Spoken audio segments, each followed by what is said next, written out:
আমার একটা জিনিস বুঝে আসতে আছেন, আপনি বিরিয়ানি দিলে সমস্যাটা কোথায়? বিরিয়ানি কি মানুষ দেয় না মসজিদে? আপনি শুধু বিরিয়ানির হিসাব করলে তো হবে না, দ্রব্যমূল্যটার দিকে তো চাইতে হবে। বিরিয়ানি রানতে কত লাগে আমাকে বলতে দেন কাঁচামরিচের দাম, মশলাপাতির দাম, বাজারে যাই আপনি হিসাব করে দেখছেন বিরিয়ানি রানতে কত খরচ হয়। আপনি খালি বিরিয়ানি হাঁটতে আসে বিরিয়ানি রানতে বর্তমানে যে খরচ হবে ওইটা দিয়ে ঢলঢলা খিচুড়ি আপনি 50 জন মানুষ এক পুরো গ্রাম ধরে আপনি খাওয়াই দিতে পারবেন। বুঝলাম না, প্রতি বছর ইফতারির সময় আপনার এত হিসাব করবোই তো, সমস্যাটা কি আপনার?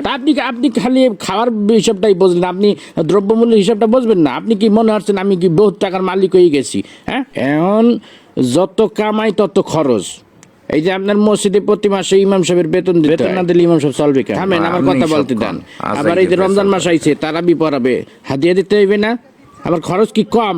ফেতরা দিতে হইবে, জাকাত দিতে হইবে। শোনেন একটা কথা, রিজিকের মালিক আল্লাহ। আল্লাহ আপনারে ধন সম্পত্তি দিছে, ধন সম্পত্তি দিয়ে আপনার পরীক্ষা লেতে আছে। এই টাকা পয়সা যখন তখন আল্লাহ লইয়ে যেতে পারে। আপনি এই টাকা পয়সা আপনার জানে সৎকা করবেন, ফেতরা দেবেন। মুসলমান হিসেবে এটা আমাদের সকলের দায়িত্ব। সবাই বয়ান করে বুঝানো যায় না, বুঝছো?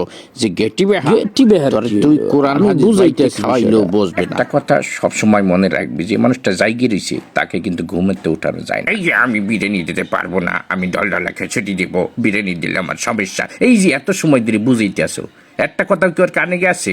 ও শুরুতেই বসতে আছে যে আমি ডলডলা খিচুড়ি দেবো, আমি বিরিয়ানি। আপনি কতক্ষণ ধরে বুঝাবো আমি? এই দিক টাকা শোন, আমি গত বছর আমি পুরা গ্রাম বইটা আমি বিরিয়ানি খাওয়াইছি না, পুরা গ্রাম কোনো ঝামেলা হয়েছে। আমি শুধু আমাদের মসজিদ না, আমি ভাগ করে দিছি। আমি পশ্চিম পাড়া মসজিদে দিছি, উত্তর পাড়া, দক্ষিণ পাড়া সব মসজিদে আমি ডেক করে বিরিয়ানি পাঠাই দিছি।